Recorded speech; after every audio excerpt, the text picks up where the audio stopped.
Na literaturno-muzičnim večaru u osnovnій školi Srimski front u Bikiću, pošvecenim Mihalovi Kovačovi, učestvovali dzeci zo školi, kotri predstavili z recitaciju, a potim nastupili ženska i hlopska žridlova grupa, kotri muzično zbohaceli programu. Označujeme ročnicu učitelja Kovača, mi každého roku za jaku programu to označujeme.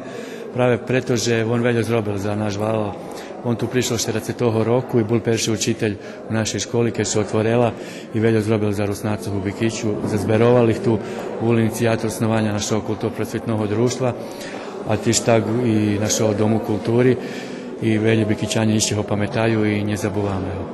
Mihal Kovač, naš viznačni poet, dramaturg, pisatelj i treba, že bi še pestovalo šitsko, co Mihal Kovač napisal i šitski drugi Rusnaci, prave preto, že jazik hevtoco naše bohatstvo, a Kovač znal hasnovac i za svoju poeziju i za svojim proznima djelami dokazal prave šitsko hevtoco jeden jazik noši, cale bohatstvo i slovo, i vyrečenjoh, i šitskoho drugoho, co prosto pokladal na paper.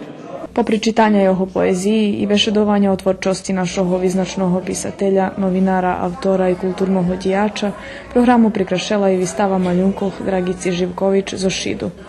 Manifestaciju organizovalo Kulturno-prosvitne društvo Ivan Kotljarevski vjedno za sekciju Društva za ruski jazik, literaturu i kulturu u Bikiću.